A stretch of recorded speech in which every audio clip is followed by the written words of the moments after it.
नवरात्रि माँ दुर्गा के 9 रूपों के पूजन का पर्व है।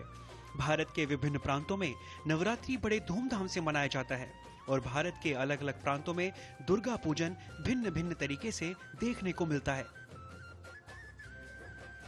नवरात्रि के दिनों में भारत के कई राज्यों में 9 दिनों तक त्योहार मनाया जाता है। ऐसा त्योहार जहां भक्त माँ दुर्गा के 9 रूपों का आवाहन करते हैं और पूजा अर्चन करते हैं।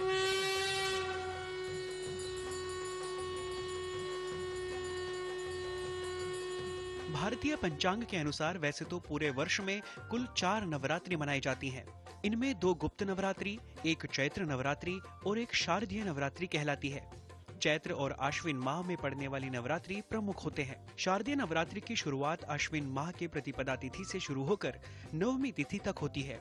नवरात्रि के दिनों में माँ दुर्गा के 9 रूपों में पहला रूप शैलपुत्री है, दूसरे दिन शक्ति का नाम ब्रह्मचारिणी है, तीसरे दिन चंद्रघंटा, चौथे रूप में कूष्मांडा, 5वां रूप स्कंदमाता, छठे रूप में कात्यायनी, सप्तमी के दिन कालरात्रि, 8वीं शक्ति महागौरी कहलाती है और नवरात्रि के 9वें दिन सिद्धिदात्री के रूप में माँ दुर्गा की पूजा की जाती है। माँ दुर्गा के 9 रूपों में पहला रूप शैलपुत्री द्वारा आरंभ कर पूजा अर्चना की जाती है।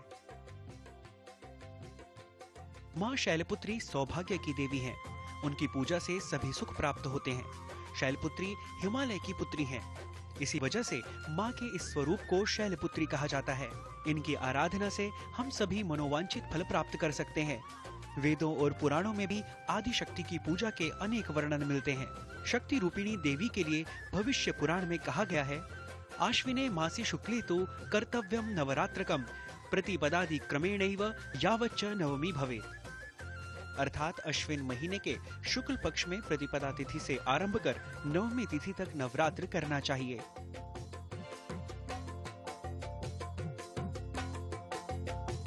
नवरात्रि के हर दिन माता के विशेष रूपों की पूजा का विधान होता है और भारत के सभी राज्यों में नवरात्रि त्योहार को बड़े धूमधाम से मनाया जाता है। आदिशक्ति माँ दुर्गा जीवन के लिए परिपूर्ण सभी का प्रतीक है। मानो ऐसा लगता है कि 9 दिनों के उत्सव में बड़े बड़े पंडाल, ढोल नगाड़े, नृत्य और अपनी अपनी पूजा अर्चना के द्वारा सभी माँ दुर्गा के इस त्योहार की लहर में प्रवाहमान हो जाते हैं।